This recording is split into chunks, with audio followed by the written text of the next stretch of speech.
বাংলা টেলিভিশনের পরিচিত মুখ দিব্যানী মণ্ডল। বর্তমানে জি বাংলার অন্যতম জনপ্রিয় মেগার মুখ তিনি। ফুলকি হিসাবে অল্প কয়েক মাসেই জনপ্রিয়তার শিখরে দিব্যানী। ধারাবাহিকে বক্সার হওয়ার লক্ষ্যে অবিচল তিনি, বাস্তবেও খেলাধুলায় পারদর্শী ফুলকি। ক্যারাটে গুরু দেবাশিস মণ্ডলের কন্যা তিনি। অভিনেত্রী নিজে ক্যারাটেতে ব্ল্যাক বেল্ট। সেই কারণে সাবলীলভাবে পর্দায় মারপিটের দৃশ্যে অভিনয় করেন। দেখতে মিষ্টি হলেও তিনি মোটেই নাজুক নন। অভিনয়, ফটোশ্যুটের বাইরেও দিব্যানীর একটা জগৎ রয়েছে। সেই জগৎ সম্পর্ক অনেকেই জানেন না, যার কিছুটা আভাস দাদাগিরির সেটে এসে দিয়েছিলেন দিব্যানী। ফুলকির ভক্তরা চমকে যেতে পারেন এটা জেনে, ৫ বছর বয়স থেকে মাছ মাংস ছোঁন না দিব্যানী। সম্পূর্ণ নিরামিষ আহার করেন কৃষ্ণভক্ত অভিনেত্রী। ছোট থেকেই কৃষ্ণ তাঁর বেস্ট ফ্রেন্ড। দিব্যানীর বাড়িতে ৫টি গোপাল এবং একজন রাধা অধিষ্ঠিত। নিত্য পূজিত হন কৃষ্ণ রাধা।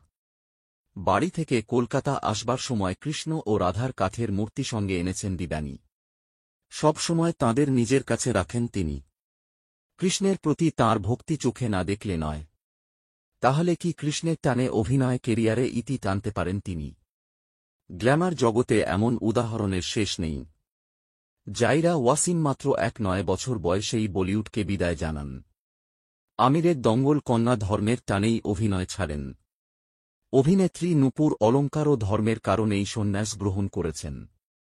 অভিনয়কে বিদায় জানানো প্রসঙ্গে TV9 বাংলাকে অভিনেত্রী বলেন, আমার কৃষ্ণ একদিকে, অভিনয় অন্যদিকে। ধর্ম আমার জীবনের স্পিরিচুয়াল দিক। অভিনয়কে আমি ভালোবাসি।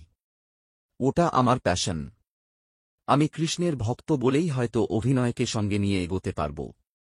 কৃষ্ণের নাম জপ করলে মেডিটেট করা যায়। কাজে মনোযোগ বাড়ে। ভক্তিপথে আরও বেশি করে কাজে মন দিতে পারছেন জানান ফুলকি। শুটিং সেটে মাছ-মাংসের দৃশ্য থাকলে দিব্যানীর জন্য মিষ্টি দিয়ে তৈরি মাছ বা মাংস আসে। নিজের পেশাগত দায়িত্ব আর স্পিরিচুয়াল দিক বজায় রাখার চেষ্টা করছেন দিব্যানী। দাদাগিরির মঞ্চ দিব্যানীকে বলতে শোনা গিয়েছে, স্কুল ও কলেজ জীবনে স্পোর্টস নিয়ে ব্যস্ত থাকায় খুব বেশি বন্ধু হয়নি তাঁর। বাবা মা আর ভাইকে নিয়েই তার জগৎ। আর তার বাইরে দিব্যানীর সারাক্ষণের সঙ্গী কৃষ্ণ ও রাধারানী। কৃষ্ণরাধা কাঠে বিগ্রহ নিয়েই পৌঁছেছিলেন অভিনেত্রী। তাঁর কথায়, আমার বাড়িতে ৫টা গোপাল, একটা রাধা আছে। তাঁদের তো নিয়ে আসতে পারিনি, কিন্তু এরা আমার সঙ্গেই থাকেন।